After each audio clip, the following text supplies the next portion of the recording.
भगवान श्री राम और श्री कृष्ण ने हमें जीवन जीना सिखाया है। भगवान होते हुए भी न सिर्फ उन्होंने आम मनुष्य की तरह धरती पर जन्म लिया, बल्कि तमाम तरह के दुख भी झेले। श्री राम ने अपनी पत्नी सीता का वियोग सहा तो श्री कृष्ण अपनी प्रेमिका राधा से कभी शादी नहीं रचा सके।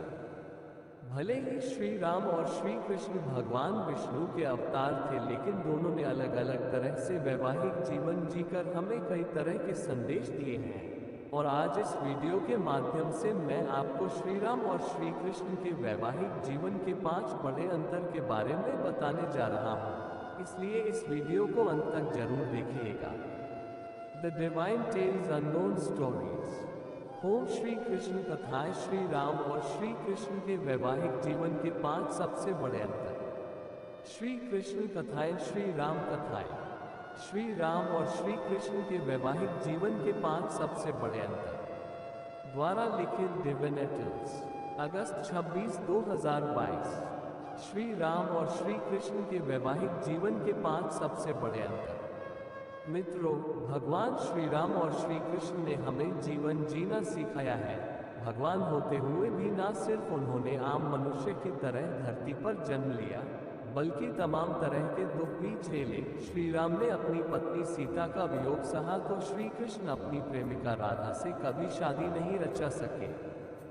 भले ही श्री राम और श्री कृष्ण भगवान विष्णु के अवतार थे, लेकिन दोनों ने अलग अलग तरह से वैवाहिक जीवन जीकर हमें कई तरह के संदेश दिए हैं। और आज इस वीडियो के माध्यम से मैं आपको श्री राम और श्री कृष्ण के वैवाहिक जीवन के 5 बड़े अंतर के बारे में बताने जा रहा हूँ, इसलिए इस वीडियो को अंत तक जरूर देखिएगा।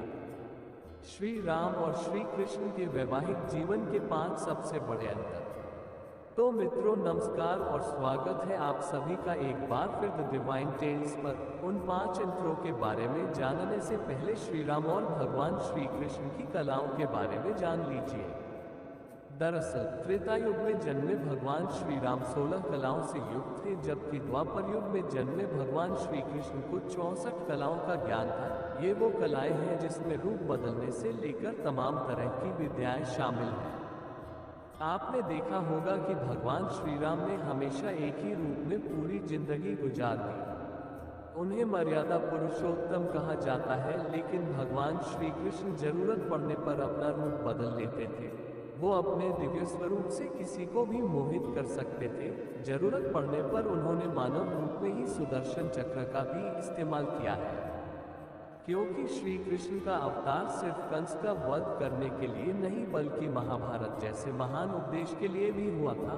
वहीं श्री राम का अवतार धरती से रावण जैसे पापी का अंत करने और पापियों का संहार करने के लिए हुआ था। 1. विवाह। जब श्री राम सीता से विवाह करने जनकपुर पहुंचे तो वहां उन्होंने स्वयंवर में भाग लिया, धनुष तोड़ा और फिर विधि विधान से विवाह संपन्न हुआ। लेकिन भगवान श्री कृष्ण के साथ कभी ऐसा नहीं रहा। उन्होंने सत्यभामा, लक्ष्मणा और जयंती के साथ सिर्फ विधि विधान से शादी की और उन्होंने गंधर्व विवाह भी किया था। अर्थात श्री कृष्ण कभी भी सामाजिक बंधनों में बंध कर नहीं रहे। उन्हें जब जो उचित लगा उन्होंने वैसा ही व्यवहार किया, जबकि श्री राम हमेशा नियम को मानकर चलते थे, अपने गुरुजनों और माता पिता की बात कभी नहीं टालते थे। और यही श्री कृष्ण और श्री राम के वैवाहिक जीवन का पहला अंतर था। 2. पत्नी धर्म। इनके वैवाहिक जीवन का जो दूसरा सबसे बड़ा अंतर वो ये है कि श्री राम ने हमेशा एक पत्नी धर्म का पालन किया, जबकि भगवान श्री कृष्ण ने 7 विवाह किए। इसके अलावा उनकी 16,001 पुत्रानियां भी थीं। हालांकि 7 विवाह करने वाले श्री कृष्ण बचपन में गोपियों से भी रास रचाते थे और उनके रास की कई भी कहानियां हैं, जबकि श्री राम ने हमेशा मर्यादा का पालन किया है। 3. पत्नी वियोग। विवाह के बाद जब भगवान श्री राम 14 वर्ष के वनवास पर गए तो माता सीता का रावण ने हरण कर लिया। करीब 2 साल तक श्री राम को पत्नी के वियोग में रहना पड़ा। माता सीता के लिए लंका में एक एक पल एक साल के बराबर बीत रहा था और बाद में रावण को मारकर भगवान श्री राम का माता सीता से मिलन हुआ। दूसरी तरफ भगवान श्री कृष्ण को कभी पत्नी वियोग नहीं झेलना पड़ा। विवाह के बाद से श्री कृष्ण ने हमेशा गृहस्थ जीवन बिताया। उनके जीवन में कभी भी इस तरह की कठिनाई सामने नहीं आई, हालांकि उन्हें अपनी अपनी प्रेमिका राधा वियोग झेलना पड़ा था। 4. पत्नी और प्रेमिका के साथ नाम। मित्रों, वैवाहिक जीवन का सबसे बड़ा और चौथा अंतर यह है कि श्री राम का नाम हमेशा माता सीता के साथ लिया जाता है। श्री राम ने पति पत्नी के रिश्ते की मर्यादा को परिभाषित किया है, उसे जीकर दिखाया है। उन्होंने ये बताया है कि कैसे पति पत्नी के बीच मधुर संबंध होने चाहिए। दोनों को एक दूसरे का संकट काल में साथ देना चाहिए, चाहे राजमहल छोड़कर जंगल जाने की परिस्थिति ही क्यों ना आ जाए, फिर भी पति को पत्नी का और पत्नी को पति का साथ नहीं छोड़ना चाहिए। जबकि श्री कृष्ण का नाम उनकी पत्नी के साथ नहीं बल्कि राधा के साथ लिया जाता है, जो उनसे अत्यधिक प्रेम करती थी। श्री कृष्ण ने लोगों को प्रेम करना सिखाया है। यही वजह है कि आज भी राधा कृष्ण को प्रेम की मूर्ति के रूप में माना और पूजा जाता है। 5. पत्नी मृत्यु। सबसे आखिरी और पांचवा अंतर यह है कि श्री राम के रहते ही सीता माता अपने परमधाम को प्राप्त हो गई। अंतिम समय में वो धरती में समा गई थी।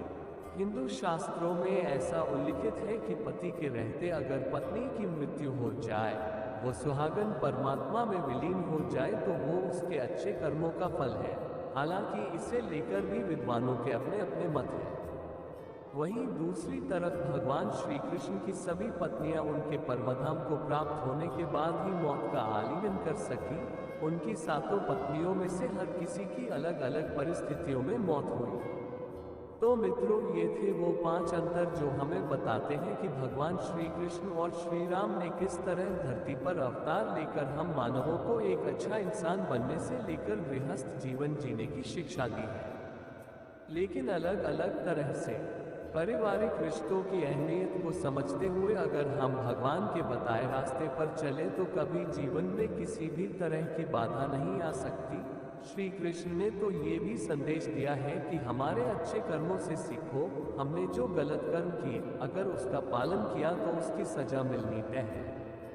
इसी के साथ अब मुझे दें इजाजत। मैं फिर लौटूंगा ऐसी ही कुछ और पौराणिक और धार्मिक जानकारियों के साथ। अगर वीडियो पसंद आई हो तो इसे लाइक और शेयर जरूर करें। और हाँ, वीडियो को अंत तक देखने के लिए आपका बहुत बहुत शुक्रिया। आप सभी ने भगवान कृष्ण से जुड़ी कई कथाएं सुनी होगी और ये भी जानते होंगे कि उन्होंने इस अवतार में कई पापियों का वध कर उनका उद्धार किया था, वहीं कई लोगों को वरदान देकर कृतार्थ भी किया था। इसके अलावा आप ये भी जानते होंगे कि महाभारत युद्ध के बाद सोते हुए पांडव पुत्रों का वध करने और उत्तरा के गर्भ पर ब्रह्मास्त्र छोड़ने के अपराध के लिए श्री कृष्ण ने अश्वत्थामा को श्रीति के अंत तक भटकते रहने का श्राप दिया था। कृष्ण ने अपने ही पुत्र को कोढ़ी हो जाने का श्राप दिया। देवताओं आदि के साथ श्री कृष्ण और अर्जुन का युद्ध। लेकिन आज हम आपको भगवान श्री कृष्ण के द्वारा दिए गए एक ऐसे श्राप की कथा बताने जा रहा हूं जिसमें श्री कृष्ण ने अपने ही पुत्र को कोढ़ी हो जाने का श्राप दिया था। अगर आपने इस प्रसंग के बारे में नहीं सुना तो आइए आज मिलकर जानते हैं कि श्री कृष्ण के पुत्र ने ऐसा कौन सा अधर्म किया था जिसकी वजह से उन्हें भगवान श्री कृष्ण द्वारा ऐसा श्राप मिला। भविष्य पुराण, स्कंद पुराण और वराह पुराण में इस बात का उल्लेख मिलता है कि श्री कृष्ण ने स्वयं अपने पुत्र सांबा को कोढ़ी होने का श्राप दिया था। पुराणों में वर्णित कथा के अनुसार भगवान श्री कृष्ण के 8 रानियां थीं, जिनमें से एक निषादराज जामवंत की पुत्री जामवंती थी। जामवंत उन गिने चुने पौराणिक पात्रों में से एक हैं जो रामायण और महाभारत दोनों काल में मौजूद थे। पुराणों के अनुसार एक बार एक दिव्य मणि को हासिल करने के लिए भगवान श्री कृष्ण और जामवंत में 28 दिनों तक महाभयंकर युद्ध चला था। और अंत में युद्ध के दौरान जब जामवंत ने कृष्ण के विष्णु स्वरूप को पहचान लिया, तब उन्होंने मणि समेत अपनी पुत्री जामवंती का हाथ भी उन्हें सौंप दिया। कृष्ण और जामवंती के पुत्र का ही नाम सांबा था, जिसे संस्कृत में संब कहा गया। श्री कृष्ण ने क्यों किया पौंड्रक का वध? संभा का विवाह दुर्योधन की पूर्ति लक्ष्मणा के संग हुआ था, परंतु देखने में वो इतना सुंदर था कि कृष्ण की कई छोटी रानियां भी उसके प्रति आकृष्ट रहती थी। सांबा की सुंदरता की वजह से एक दिन श्री कृष्ण की एक रानी ने लक्ष्मणा का रूप धारण कर सांबा को अपने आलिंगन में भर लिया। भगवान श्री कृष्ण ने अपनी दिव्य दृष्टि से अपने पुत्र और रानी के इस कृत्य को जान लिया और श्री कृष्ण इस पर क्रोधित हो गए। सुबह सुबह के पहर उन्होंने संभा को अपने कक्ष में बुलवाया और क्रोध के वश में आकर उन्होंने अपने ही पुत्र को कोढ़ी हो जाने और मृत्यु के पश्चात डाकुओं द्वारा उसकी पत्नियों को अपहरण हो जाने का श्राप दिया। पिता के द्वारा दिए गए श्राप से सांबा चिंतित हो उठा और उसने भगवान श्री कृष्ण से क्षमा मंगाते हुए कहा, पिताश्री, इसमें मेरी कोई गलती नहीं है। रात्रि के अंधेरे में मैं उन्हें पहचान नहीं पाया और उन्हें अपनी पत्नी समझकर ही मैंने उनके संग आलिंगन किया था। ये सुनकर श्री कृष्ण बोले कि पुत्र, श्राप तो वापस नहीं लिया जा सकता है, परंतु इस श्राप से मुक्त होने का एक मार्ग अवश्य है। तब सांबा बोला, पिताजी कृपया कर मुझे वह मार्ग बताइए। तब श्री कृष्ण सांबा से बोले, तुम तत्काल महर्षि कटक से जाकर मिलो, वही तुम्हें इस श्राप से मुक्त होने का मार्ग बताएंगे। इसके बाद सांबा वहां से महर्षि कटक से मिलाने चल पड़ा। पूतना के अलावा श्री कृष्ण ने असुरों का किया था वध। फिर कुछ दिन बाद महर्षि कटक के वहां पहुंचकर सांबा ने उनसे श्री कृष्ण द्वारा दिए गए श्राप से मुक्त होने का मार्ग पूछा। तब महर्षि कटक ने कोढ़ से मुक्ति पाने हेतु सूर्य देव की घोर आराधना करने के लिए कहा। तब सांबा ने चंद्रभागा नदी के किनारे मित्रवन में सूर्य देव का मंदिर बनवाया और 12 वर्षों तक उन्होंने सूर्य देव की कड़ी तपस्या की। कहते हैं कि सूर्य देव ने सांबा की तपस्या से प्रसन्न होकर उसे कोढ़ से मुक्ति पाने के लिए चंद्रभागा नदी में स्नान करने को कहा। तभी से आज तक चंद्रभागा नदी को कोढ़ ठीक करने वाली नदी के रूप में जाना जाता है। मान्यता है कि इस नदी में स्नान करने वाले व्यक्ति का कोढ़ जल्दी ठीक हो जाता है और सांबा द्वारा बनवाया गया वह मंदिर आज पाकिस्तान के मुल्तान शहर में स्थित है, जिस आदित्य मंदिर के नाम से भी जाना जाता है। The divine tales unknown stories. Om Shri Krishna कथाएं श्री कृष्ण द्वारा बताए गए 7 संकेत। The divine tales. Shri Krishna कथाएं श्री कृष्ण द्वारा बताए गए 7 संकेत। द डिवाइन टेल्स द्वारा लिखित तुलसी पांडे, मई 28, 2021। श्री कृष्ण द्वारा बताए गए 7 संकेत। श्री कृष्ण द्वारा बताए गए 7 संकेत। श्री कृष्ण द्वारा बताए गए 7 संकेत। आइए जानते हैं समय से जुड़े श्री कृष्ण द्वारा बताए गए 7 संकेत के बारे में। मित्रों, ये कहावत तो आप सभी ने सुनी ही होगी कि कभी किसी को भाग्य से ज्यादा और समय से पहले कुछ नहीं मिलता। तब तो आप ये भी जानते ही होंगे कि समय बहुत ही बलवान होता है, जिसकी मार से बचना किसी के लिए भी असंभव है। वह समय ही है जो चाहे तो राजा को रंग बना सकता है या किसी को भी अर्श से फर्श पर लाकर पटक सकता है। अब आप ये सोच रहे होंगे कि मैं ऐसा क्यों कह रहा हूँ, तो मित्रों, आपने भी ये अनुभव किया होगा कि किसी का भी समय एक सा नहीं रहा है। अगर आज किसी का अच्छा समय चल रहा है तो आगे चलकर उसका बुरा समय आना भी निश्चित है। और समय के बारे में भगवान कृष्ण ने भी भागवत गीता में कुछ ऐसे संकेतों के बारे में भी बताया है जिससे आप पता लगा सकते हैं कि आपका कैसा समय शुरू होने वाला है। तो आइए जानते हैं श्री कृष्ण के द्वारा बताए गए समय से जुड़े संकेतों के बारे में। The divine tales unknown stories. Om Shri Krishna कथाएं श्री कृष्ण द्वारा बताए गए 7 संकेत। The divine tales. Shri Krishna कथाएं श्री कृष्ण द्वारा बताए गए 7 संकेत। द डिवाइन टेल्स द्वारा लिखित तुलसी पांडे, मई 28, 2021। श्री कृष्ण द्वारा बताए गए 7 संकेत। श्री कृष्ण द्वारा बताए गए 7 संकेत। श्री कृष्ण द्वारा बताए गए 7 संकेत। आइए जानते हैं समय से जुड़े श्री कृष्ण द्वारा बताए गए 7 संकेत के बारे में।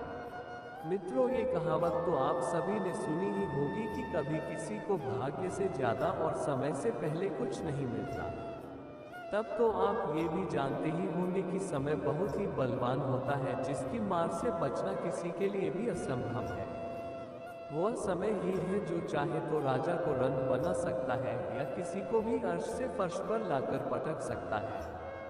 अब आप ये सोच रहे होंगे कि मैं ऐसा क्यों कह रहा हूँ, तो मित्रों आपने भी ये अनुभव किया होगा कि किसी का भी समय एक सा नहीं रहा है। अगर आज किसी का अच्छा समय चल रहा है तो आगे चलकर उसका बुरा समय आना भी निश्चित है। और समय के बारे में भगवान कृष्ण ने भी भागवत गीता में कुछ ऐसे संकेतों के बारे में भी बताया है जिससे आप पता लगा सकते हैं कि आपका कैसा समय शुरू होने वाला है। तो आइए जानते हैं श्री कृष्ण के द्वारा बताए गए समय से जुड़े संकेतों के बारे में। देवताओं आदि के साथ श्री कृष्ण और अर्जुन का युद्ध, the divine tales. Bhagavad Gita में श्री कृष्ण कहते हैं कि वह समय ही है जो मनुष्य के जीवन में आने वाले सुख दुख को बताती है। साथ ही श्री कृष्ण कहते हैं कि सुख आने वाला हो या फिर दुख, इसका संकेत कर्ता द्वारा किया जाने वाले कर्म या फिर पशु पक्षी और भक्तों के जरिए मिलने लगता है, परंतु अज्ञानतावश मनुष्य उसे जान नहीं पाता। भागवत गीता में वर्णित कथा के अनुसार एक बार नारद मुनि भगवान विष्णु से मिलने वैकुंठ धाम गए और उनसे मनुष्य के जीवन में आने वाले सुख या दुख से पहले मिलने वाले संकेतों के बारे में पूछने लगे। तब भगवान कृष्ण ने उन्हें बताया कि जब किसी व्यक्ति की आंख ब्रह्म मुहूर्त अर्थात सुबह 3 से 5 बजे के बीच खुल जाती है या फिर इस अंतराल में उसके सपने में भगवान का स्मरण हो जाए और मनुष्यों को ऐसा लगे कि कोई उसको दिशा दिखा रहा है जो उसके जीवन को समृद्धि और प्रगति की ओर ले जाएगी, तो ऐसे में मनुष्यों को जान लेना चाहिए कि उसके जीवन में समृद्धि से जुड़ी नई राहें खुलने वाली है, जिसे पूरा करने में भगवान स्वयं उसकी मदद करेंगे। श्री कृष्ण ने कैसे दूर किया बानासुर का अहंकार। इसके अलावा जब कोई मनुष्य पूजा करता है और उसके सामने भगवान को चढ़ाए हुए फूल गिर जाते हैं तो उसे भगवान का आशीर्वाद माना जाता है और ये भी एक शुभ संकेत माना जाता है। यही नहीं, और भी कुछ ऐसी ही घटनाएं हैं जिससे मनुष्य आने वाले समय के बारे में जान सकता है। जैसे जब कोई मनुष्य सुबह उठते ही शीशे में अपना चेहरा देखता है और उसको अपना चेहरा बहुत ही खिलखिलाता और चमकता हुआ लगता है और ऐसा कुछ दिनों तक लगातार ऐसा ही होता है, तो ऐसे में मनुष्यों को जान लेना चाहिए कि उसका अच्छा वक्त शुरू हो गया है। इसी से जुड़ा एक और संकेत ये भी है, यदि आप अचानक से बहुत खुश रहने लगे हैं तो इसका मतलब है कि आपके मन में भगवान का वास है और इस समय जो भी आप सोचते हैं या करना चाहते हैं वो पूरा हो जाता है। ऐसा भी माना जाता है जब आपको सपने में भविष्य में होने वाली कोई घटना पहले ही दिख जाती है तो इसे भी भगवान का संकेत मान सकते हैं कि आपके जीवन में अब कुछ अच्छा होने वाला है। ऐसी ही और भी कुछ संकेत हैं जो आपके जीवन में आने वाले दुख के खत्म होने और अच्छे वक्त की शुरुआत को बताता है। ऐसा ही एक और संकेत की ओर बढ़ते हैं जो कि आपके धन संबंधी समस्याओं को समाप्ति की ओर इशारा करता है। अगर सुबह सुबह आपके घर में कोई भी रिश्तेदार या अन्य कोई पैसे देकर जाता है तो ये आपके घर में लक्ष्मी के प्रवेश के बारे में बताता है और आप समझ लें कि आपके जीवन में धन संबंधी समस्याएं अब खत्म होने वाली है। भगवान परशुराम ने क्यों किया 21 बार क्षत्रियों का विनाश। आगे श्री कृष्ण धन संबंधी समस्याओं से जुड़े संकेत के बारे में कहते हैं कि यदि किसी मनुष्य के हाथों में पैसे नहीं रुकते और फिर अचानक से उसके हाथों में धन रुकने लगते हैं तो मनुष्यों को समझ जाना चाहिए कि उसकी खाली जेब के भरने के समय का संकेत है जो उसके जीवन में चल रहे कष्टों को खत्म कर देगा। कुछ ऐसे भी संकेत हैं जो पशु पक्षी द्वारा भी मनुष्यों को दिए जाते हैं, जैसे कि यदि कोई बंदर आपके छत पर आम की गुठली फेंक कर चला जाए, कोई बिल्ली आपके घर में बच्चों को जन्म दे या फिर कोई पक्षी आपकी छत पर कोई चांदी की चीज छोड़ जाए तो ये भगवान का एक संकेत है कि आपका अच्छे समय की शुरुआत होने वाली है। इसके अलावा एक संकेत हिंदू धर्म में पूजे जाने वाली गौ माता से भी जुड़ा हुआ है। यदि आपके घर के दरवाजे पर अचानक से गौ माता आना शुरू कर देती है और आपके घर से भोजन या पानी का सेवन करती है तो समझ जाए कि आपके घर पर अब भगवान की कृपा होने वाली है। इसके अलावा जब आप सुबह के समय घर से बाहर निकलते हैं और आपके सामने से कोई पानी या दूध लेकर गुजरता है तो इसे सुख समृद्धि का संकेत माना जाता है और आपके जीवन में दुख का समय अब खत्म होने वाला है। आप समृद्धि की ओर बढ़ने वाले हैं। कैसी है यमराज की सभा जहां मृत आत्माओं को दी जाती है सजाएं। बच्चों को भगवान का दूसरा रूप भी माना जाता है, इसलिए उनके आपके घर में आगमन को बहुत ही शुभ या भगवान का सीधे सीधे प्रवेश माना जाता है। ऐसा कहा जाता है कि यदि कोई बच्चा आपके घर रोज आकर आपके आंगन में खुशी से खेल रहा हो तो निश्चित रूप से आपके घर में खुशियां आने वाली है। ऐसा भी माना जाता है जब आपके दाहिने भाग विशेषतः दाएं गाल, बाजू और दाहिने हाथ का फड़कता है तो ये आपके जीवन में सुख समृद्धि का संकेत होता है। ऐसा भी कहा जाता है अगर आप कोई जरूरी काम करने जा रहे हो और आपके रास्ते में कोई बच्चा या कन्या आपको देख के मुस्कुराते हैं तो आपका वो काम जरूर बन जाएगा। इसे आप अपने काम के बनने का शुभ संकेत भी मान सकते हैं। तो मित्रों, उम्मीद करता हूँ कि आप भगवान श्री कृष्ण के द्वारा बताए गए इन संकेतों को आप भली भांति समझ गए होंगे, और अगर समझ गए हो तो दुख की स्थिति में आप निराश न हो, बस अपना कर्म करते रहें, क्योंकि गीता में भगवान कृष्ण ने ये भी कहा है कि कोई भी कर्म व्यर्थ नहीं जाता, भले वह अच्छा हो या बुरा, और हर मनुष्य को उसके द्वारा किए जाने वाले कर्म के हिसाब से ही उसे फल मिलता है। इसलिए भगवान द्वारा दिए गए इन संकेतों को अगर आप जान लें तो आपके जीवन में आने वाले सुख का आप पहले से पता लगा सकते हैं। अच्छे लोगों के साथ ही बुरा क्यों होता है?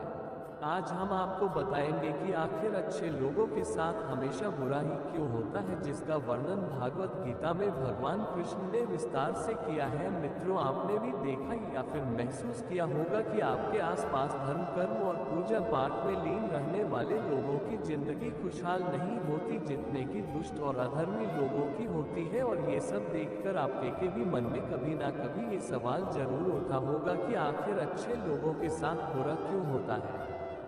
परंतु आज के अधिकतर जनमानस इस रहस्य के बारे में नहीं जानते, जिसका सबसे बड़ा कारण है कि वे धर्मग्रंथों को सही से पढ़ते नहीं या फिर उसमें लिखी बातों पर विश्वास ही करते। आज की इस वीडियो में हम आपको बताएंगे कि आखिर अच्छे लोगों के साथ हमेशा बुरा ही क्यों होता है, जिसका वर्णन भागवत गीता में भगवान कृष्ण ने विस्तार से किया है।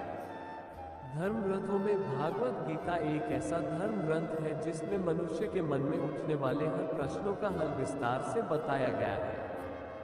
भागवत गीता में वर्णित कथा के अनुसार अर्जुन के मन में जब भी कोई दुविधा उत्पन्न होती थी वो उसके समाधान के लिए श्री कृष्ण के पास पहुंच जाते थे। एक दिन की बात है, अर्जुन भगवान श्री कृष्ण के पास आए, उनसे बोले, हे वासुदेव, मुझे एक दुविधा ने घेर रखा है और इसका समाधान आप ही बता सकते हैं। तब श्री कृष्ण ने अर्जुन से कहा, हे धनंजय, अपने मन की दुविधा विस्तार से बताओ, तब मैं तुम्हें उसका हल बताऊंगा। तब अर्जुन बोले, हे नारायण, कृपया कर मुझे ये बताइए कि अच्छे लोगों के साथ हमेशा बुरा ही क्यों होता है जबकि बुरे लोग हमेशा खुशहाल दिखते हैं। अर्जुन की मुख से ऐसी बातें सुनकर श्री कृष्ण मुस्कुराते हुए बोले, हे पार्थ, मनुष्य जैसा देखता है या फिर महसूस करता है वास्तव में वैसा कुछ नहीं होता, बल्कि अज्ञानतावश वह सच्चाई को समझ नहीं पाता। श्री कृष्ण की बातें सुनकर अर्जुन हैरान हो गए और बोले, हे नारायण, आप क्या कहना चाहते हैं, मेरी समझ में नहीं आया। तब श्री कृष्ण बोले, अब मैं तुम्हें एक कथा सुनाता हूँ जिसे जानने के बाद तुम समझ जाओगे कि हर एक प्राणी को उसके कर्म के हिसाब से ही फल मिलता है, अर्थात जो बुरा कर्म करता है उसे बुरा फल मिलता है और जो अच्छा कर्म करता है उसे अच्छा फल मिलता है। क्योंकि अच्छे कर्म और बुरे कर्म तो मनुष्य पर निर्भर करता है। प्रकृति प्रत्येक को अपनी राह चुनने का मौका देती है। अब इसका फैसला करना कि वो किस राह पर चलना चाहता है ये व्यक्ति विशेष की इच्छा पर निर्भर करता है। फिर कथा सुनाते हुए श्री कृष्ण बोले, बहुत समय पहले की बात है, एक नगर में दो पुरुष रहा करते थे। उनमें से एक पुरुष व्यापारी था जिसके लिए अपने जीवन में धर्म और नीति की बहुत महत्ता थी। वो पूजा पाठ और भगवान की भक्ति में बहुत विश्वास करता था। चाहे कुछ भी हो जाए, वो रोज मंदिर जाना नहीं भूलता, न ही दान धर्म के कार्य में किसी प्रकार की कमी रखता था। कुछ भी हो जाए, वह नित्य भगवान की पूजा अर्चना किया करता था। वहीं दूसरी ओर उसी नगर का दूसरा पुरुष पहले से बिल्कुल ही विपरीत था। वो प्रतिदिन मंदिर तो जाया करता था, परंतु पूजा पाठ के उद्देश्य से नहीं, बल्कि मंदिर के बाहर से चप्पल और धन चुराने के लिए। उसे दान धर्म, न्याय, नीति किसी से भी कुछ लेना देना नहीं था। इतना ही, वह मंदिर जाकर वहां की हाँ भी चुरा लिया करता था। इसी तरह समय बीतता गया और एक दिन उस नगर में जोर की बारिश हो रही थी, जिसकी वजह से उस दिन नगर के मंदिर में पंडित के अलावा कोई नहीं था। ये बात जब दूसरे पुरुष को पता चली तो उसके मन में ख्याल आया, अभी सही मौका है मंदिर के धन को चुराने का, और वह बारिश में ही मंदिर पहुंच गया। मंदिर पहुंचकर उस बुरे व्यक्ति ने पंडित से नजर बचाते हुए मंदिर में मौजूद सारे धन और जेवरात चुरा लिया और बड़ी प्रसन्नता से वहां से निकल गया। उसी समय धर्म कर्म में विश्वास करने वाला व्यापारी भी मंदिर पहुंचा और भगवान के दर्शन किए, परंतु दुर्भाग्य से मंदिर का पुजारी उस भले व्यापारी को भी चोर समझ बैठे और शोर मचाने लगा। शोर सुनकर मंदिर में लोगों की भीड़ जमा हो गई और सभी लोग उस भले व्यापारी को भी चोर समझ बैठे और उसे अपमानित करने लगे। ये देखकर उस भला व्यक्ति हैरान हो गया और उसे समझ नहीं आ रहा था कि उसके साथ क्या हो रहा है। फिर वह किसी तरह लोगों से बचता हुए उस मंदिर से निकला गया, लेकिन दुर्भाग्य ने उसका साथ वहीं नहीं छोड़ा। मंदिर से बाहर निकलते ही वह एक गाड़ी से टकरा गया और घायल हो गया। भगवत गीता, मृत्यु के बाद क्या होता है। फिर वह व्यापारी लंगड़ाते हुए घर को जाने लगा, तभी रास्ते में उसकी मुलाकात उस दुष्ट व्यक्ति से हुई जिसने मंदिर का धन चोरी किया था। वह झूमता नाचता हुआ जोर जोर से बोलते हुए जा रहा था कि आज तो मेरी स्मृति चमक गई, एक साथ वो भी इतना सारा धन मिल गया। जब व्यापारी ने उस दुष्ट आदमी की ये बात सुनी तो उसे बहुत हैरानी हुई और क्रोधित हो उसने अपने घर जाते ही भगवान की सारी फोटो निकाल कर फेंक दी और भगवान से नाराज होते हुए अपना जीवन व्यतीत करने लगा। भगवान कृष्ण गोपियों के वस्त्र क्यों चुराते थे। कुछ समय पश्चात दोनों ही व्यक्तियों की मृत्यु हो गई और दोनों यमराज की सभा में पहुंचे। उस व्यापारी ने अपने बगल में उस दुष्ट व्यक्ति को खड़ा देख क्रोधित स्वर में यमराज से पूछ ही लिया कि मैं तो हमेशा अच्छे कर्म करता था, पूजा पाठ दान धर्म में विश्वास रखता था, जिसके बदले मुझे पूरे जीवन भर सिर्फ अपमान और दर्द ही मिला, और इस अधर्म करने वाले पापी व्यक्ति को नोटों से भरी पोटली, आखिर क्यों। इस पर यमराज ने उस व्यापारी को बताया कि पुत्र तुम गलत सोच रहे हो।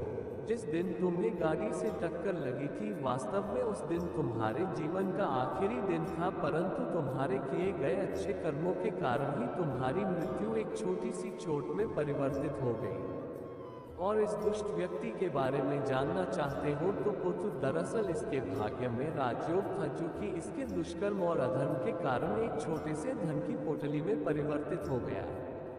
श्री कृष्ण ने क्यों किया पौंड्रक का वार। श्री कृष्ण अर्जुन को ये कथा सुनाने के बाद कहते हैं, पार्थ क्या तुम्हें अब तुम्हारे प्रश्न का उत्तर मिल पाया।